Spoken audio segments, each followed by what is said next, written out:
Hello, my friends. Jaden Smith, of course, the son of prolific movie star, rapper, overreactor Will Smith, is what we like to call a nepo baby. He was recently given a job that I find fascinating, and we are going to look at his work in this video because I have a feeling it's going to be something. So let's talk about Jaden Smith, let's talk about nepo babies in general, and let's talk about how rich people live in a different reality than the rest of us. Don't forget to like and subscribe. Thanks. So when we talk about a nepo baby, and of course nepo is short for nepotism, we're talking about a person who has achieved success largely on account of having a well-known or influential parent or other relative, as you can see. And it tends to have a negative connotation, especially, of course, among the nepo babies. But generally speaking, when we call somebody a nepo baby, we're not necessarily saying that they're bad at what they do or that they aren't talented. There are plenty of nepo babies that are very talented. But the most valuable thing, hands down, that is given to a nepo baby is not the money, it's not the fame, it's opportunity. Because in Hollywood especially, success is almost 100% dependent on who you know. A great example of all of this is Kate Winslet's son. He recently wrote a movie called Goodbye June, and apparently it's pretty good. A lot of people seem to like it. It's done critically well, but notice that it is directed by Kate Winslet and it's starring Kate Winslet. So immediately, people just pointed out that he's kind of a nepo baby. And Kate really didn't like that. In fact, she had some things to say about it. I don't like the nepo baby term because, you know, these kids they're not getting a leg up. You know, he would say to me, I don't want people to think that this film is just being made because you're my mum. The film would have been made with or without me. The script is so good. I mean, I just try and say to my children, just follow your heart. There are lots and lots of people in the world whose children go into similar family business, whether it's being a judge or a lawyer or a doctor. So she says there that they didn't get a leg up, meaning they didn't have any advantages coming into this, which is obviously bonkers. So let's just pretend that she's not starring in the movie and that she didn't direct the movie, and let's just pretend like she never made any phone calls or called in any favors to get the script in front of the right people, which obviously she did. But even if she didn't, people who make decisions in Hollywood know who Joe Anders is. They know he's the son of Oscar-winning actress Kate Winslet. So once that script gets on their desk, they are far more likely to look at it than they would if it was Joe Schmuckatelli from Cleveland, Ohio. And Joe Schmuckatelli could have written the exact same script. It wouldn't matter because they don't know who that is. The first and probably biggest hurdle that somebody has to deal with when they are trying to break into the entertainment business is getting that first meeting, getting in front of a producer or an executive. And then from there, the second hurdle is just, do they have the talent or ability to keep it going? Now, whether or not Joe Anders has any staying power, time will tell. But bottom line is, he was given opportunities because of who he is. And speaking of people who have been given an incredible opportunity just because of who they are, Jaden Smith has a new position at a big company, and we're going to look at his work in a minute, and we're going to look at the company he's working with. But before that, I want to take just a second to kind of give a brief overview of how we got here, and that will help explain why this position has kind of rubbed some people the wrong way. Now, when his career started, he was sort of thrust into the spotlight, whether he wanted it or not, when he was 8 years old and he starred alongside his dad in The Pursuit of Happiness. And that movie did really well, and most people really praised Jaden because of his acting skills at the time. So riding high off of that, he then starred in the reboot of The Karate Kid with Jackie Chan, and again, generally speaking, everybody was really impressed. Everybody liked it. It did well critically and commercially. But then came After Earth. And that's when things sort of started falling apart for Jaden because it was horrible. It was critically panned and got a lot of negativity online, and most of that was directed at Jaden. And why were you? She called out for you. She called your name. And you weren't there because you never there. The online hate and criticism had gotten so bad that Jaden actually considered emancipating himself from his parents because he blamed his dad. And his dad actually took the blame. Will was actually interviewed about Jaden thinking about emancipating himself, and he said, Jaden took the hit. Fans and the press were absolutely vicious. They said and printed things about Jaden that I refused to repeat. Jaden had faithfully done everything I had instructed him to do, and I had coached him into the worst public mauling he'd ever experienced. At 15 years old, when Jaden asked about being an emancipated minor, my heart shattered. He ultimately decided against it, but it sucks to feel like you've hurt your kids. And even though at one point Will called movies their family business, I feel like, that's really cool, you know what I mean, that my dad gave me that shot, because he wrote it and that's how he wrote it. If he wanted to be the star, he would have wrote his character as the star. But the fact that he wrote that for me was, it really meant a lot. This is our family business, After the After Earth debacle, he has really sort of not tried to get Jaden involved in any of his projects since then. And at that point, his entire career had sort of been laid out before him. Like I said, he had been thrust into the spotlight, whether he wanted it or not. And this was an opportunity for him to sort of step away from the spotlight. But this is where he starts transitioning his reputation from being the up-and-coming actor who is Will Smith's son to the out-of-touch weird guy that is Will Smith's son. Now, he's still a teenager at this point, but he is tweeting some of the weirdest stuff that just shows he is completely out of touch. Here are some examples if you want to read through those, but the most infamous was when he said that everybody should drop out of school. Now, I think what he was trying to say was that you can learn more through experience than you can through school, which I understand that, but it rings pretty hollow coming from someone who will never have to stress about a medical bill. He's just so out of touch that it's hard to take it seriously. But again, he was a kid at this point.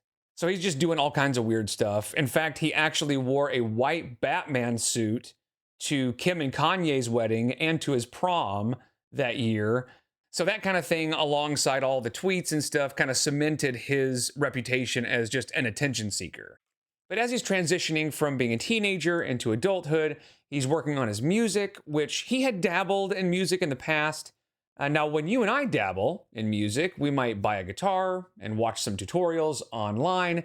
But when Jaden Smith dabbles, he records Never Say Never with Justin Bieber. And that is a certified banger, But that was just another example of the connections that he had when he wanted to start working on his music. He had the easy path laid out in front of him. And his music career was kind of taking off. It seemed like he might have some real potential to have some staying power. But during that time, he's doing a lot of interviews and press, and he kind of comes off as pretty pretentious and out of touch and kind of unlikable. I am very happy that I spent my childhood with more adults than I did with kids my own age, because I was picking up more things from adults than I were from kids my own age. Mm-hmm. And I look and I go around sometimes and I hang out with other people that are my age, and they're just kind of just selfie. I'm just like, dude, like, oh my God, like, can we talk about like the political and economic state of the world right now? Mm-hmm. Can we talk about what's going on with the environment? Can we talk about other things? And don't worry, I like to turn up, I like to flex, I like to play songs loud and jump in the crowd in Atlanta, but I'm always looking for that next thing. I'm not satisfied at just like a party. And don't get me wrong, the political and economic state of the world is important, but at the time, it was pretty clear that he's not the guy that we really want to be listening to, right? He is so out of touch. What could he possibly offer about the political and economic state of the world? And so he really got clowned on at that point. And that's when his reputation started to really decline. And then he just continued to cement his reputation as just a weird dude because he just kept showing up in public wearing weird stuff. Now, I'm not going to pretend to understand fashion. Maybe all this means something, I don't know. But to the general population, it just looks like attention-seeking behavior, right? For example, last year, when he was 27 years old, he showed up to the 2025 Grammys wearing a castle on his head. And he got the attention that he wanted. People talked about it when it happened. And maybe that attention is why he was recently given the position of creative director of the men's line at Christian Louboutin. I imagine somebody unearthing one of these shoes in the future and using this paintbrush to slowly reveal the shoe that's coming out of the red sands of time. Over the thousands of people who have spent their life studying design and fashion history and color theory and all that, who would give their left arm just to throw their portfolio into the office of somebody like Christian Louboutin on the off chance that they might look at it. Jaden Smith gets it because that's just the world we live in, I guess. And at first glance, this sort of feels like a win for representation because you've got a young African-American man who is stepping into this big fashion company and taking a large role. But I would argue it's kind of the opposite of that because the opportunity is being given to somebody who has everything already and who isn't really qualified. Whereas there are plenty of African-American designers out there who have actually put in the work, but instead of them getting the opportunity, they are left behind so that somebody like Jaden Smith can have it. So Christian Louboutin is a company that is kind of best known for their shoes, and their claim to fame or their trademark is these red soles or the red bottoms of their shoes. You might see these a lot in movies where there's like a high-powered executive that's walking around in these, and the red soles are sort of a subtle status symbol, you know, because their cheapest shoes are $1,000. And then you can get things like boots, and you're looking at around $2,500, but they still have the red soles. That's, again, their trademark. And about 15 years ago, they started a men's line. Of course, they have dress shoes, they have sneakers, all, of course, with the red soles. And they've even got kids' shoes if you want to spend a minimum of $500 on kids' shoes. So obviously these products really aren't for the average consumer. And throughout the years, they branched out into other things like bags and wallets and sunglasses and stuff, but all accessories and, again, all pretty pricey. But from what I can tell, generally speaking, the products that are on offer here are pretty classy and tame. There are not a lot of really wild fashions. For the most part, it just seems like stuff that normal people would wear if they could. And that's why I find it a little strange that they're teaming up with Jaden, considering that this is the material that they were using to promote him becoming the creative director of the men's line. And he just had a line come out in January, so we're going to take a look at those in just a second. But before that, here is Jaden speaking about his collaboration and his work with the legendary Christian Louboutin. Me and Christian, our office is separated by a thin piece of glass, so we can work on similar things at the same time. Christian developed this amazing women's collection, and he created this new type of silver, and he had a material breakthrough on the women's side, and he designed these fully. I love that me and him get to collaborate and have both of our kind of aesthetics together presented. So first of all, a new type of silver? What does that even mean? I don't know. Also, what? And he had a material breakthrough on the women's side, and he designed these fully. Yeah, I mean, I'm sure he did. They're boots with doodly-doos on them. Cool. I mean, sure, if you like that sort of thing, and I bet they are really expensive, but they are not made from vibranium or unobtainium, you know? And I find it fascinating that Jaden points out that Christian designed them fully. Like, that's his job, right? That's what Christian does day in and day out, is design things. But Jaden, up till this point, has really only ever been paid to wear other people's designs. And to me, it feels like the reason for that is like when a brand wants to try out their weird side, you know, they reach out to Jaden because he's one of the few that will actually, you know, wear it in public. I don't know if he's ever actually fully designed anything. So it'll be interesting to see what his line looks like and see what kind of designs he can come up with. But I like this first comment. It says, Will Smith slapped the wrong person. It says, Will Smith slapped the wrong person. When rich kids get bored. And it's funny that people still call him a kid, but he's 28 years old. Again, he's almost 30. Here you go. Okay, but what about the political and economic state of the world, Jaden? Let's play a little game, shall we? Let's look at the Louboutin men's hats, and you tell me if you can find the hat that was designed by Jaden Smith. I mean, this little Sherlock Holmes number looks, it's a little maybe, it could be a maybe. I think I found it. Oh my God. I don't know really what I was expecting, but honestly, this is about right. And it's $1,200. So I can only imagine that Jaden went up to Mr. Louboutin and said, hear me out. I've got an idea. Elmo. Oh boy. Who's gonna buy this? I mean, come on. Who is this for? So we'll look at the whole line that's on the website in just a second, but there were a few pieces from that little exhibition that I don't see on the website, but I just wanted to show them to you real quick. We've got these snowboard moon boots that I would imagine will be very expensive. We've got these shoes that have the little drawstring to hold them on, I guess. And these are at least creative, I don't know. I feel like I've seen something like this before. Did like Yeezys have something like this? I don't know. And then you've got these Swiss cheese penny loafers, which good for foot fungus, very breathable. So here we are on the Jaden Smith line, okay?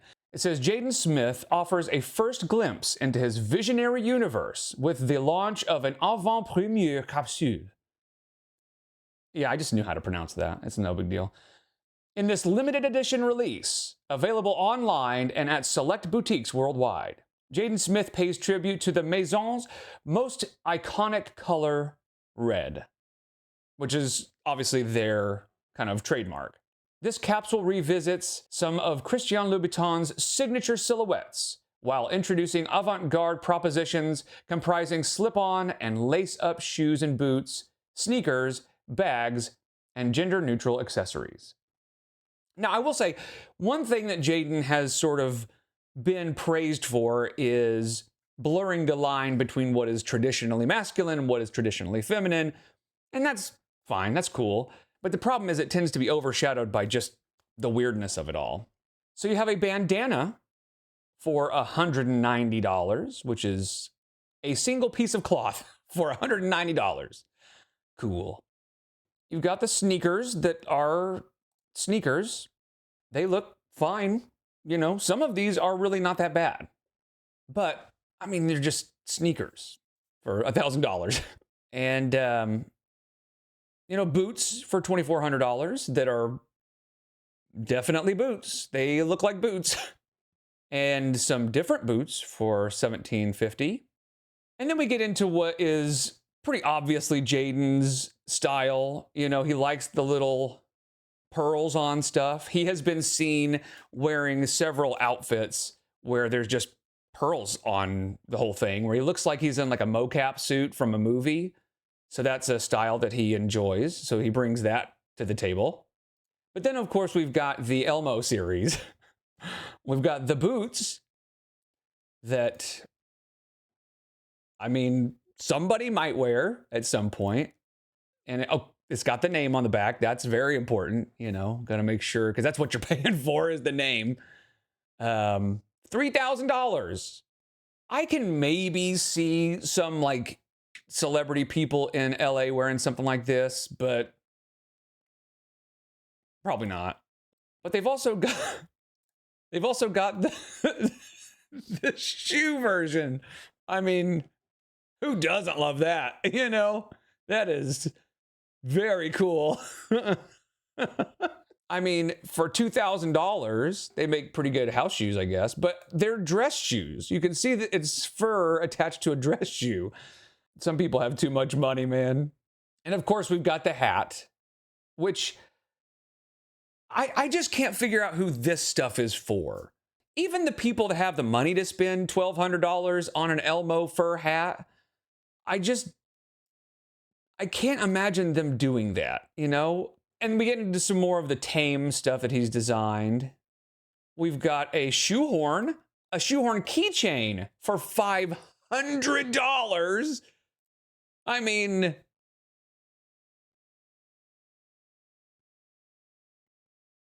some people have too much damn money. We've got the belt. This is a belt, bro. Why is it called the ball belt? Is that like an innuendo or something? Why would you call this the ball belt? $750. And think about really what's happening here. It's a belt, just a regular leather belt that they have, I guess, stitched some fur to and said, $750, please. Oh no, this one is the belt. It's called the belt.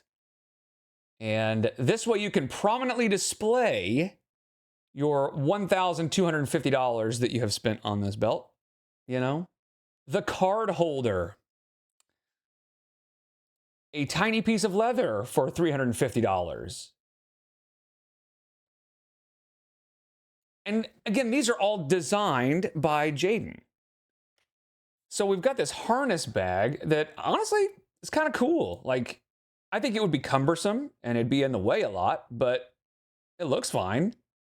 I don't know that I'd pay $2,000 for it, but you know, it's useful. I mean, think of all the things you could carry. You could put your keys in this one. You could put your giant stacks of cash in the other three. But no, this one's fine. I think this design is cool. And a lighter case for $370. A lighter case on a chain. I'm perplexed by this one because people have just been putting their lighters in their pockets since lighters were invented, you know? It's not about convenience. In fact, this is far less convenient because you have to like unclip it from your belt loop to even use your lighter, and that's annoying. So it's all about being able to say, look how much money I have. That I can spend $370 on this tiny piece of metal that is holding my lighter for me. That is making life less convenient. And then the $250 key ring. So I looked at these shoes and I was like, those are kind of interesting. I guess they have that little square thing in the front, but no, of course, it can't just be normal, you know? Those look like they would be really hard to walk in. You'd be constantly like hitting your feet together. So for $1,800, again, like the lighter case thing, I think you're just making your life more cumbersome. But that's high fashion, I guess, is you suffer for the fashion, right? Suffer so that you can say you own this brand. So obviously this brand and these designs are not for me, right? I am not the target consumer here. And his designs are fine. You know, some of them are just wacky because it's Jaden, of course they are.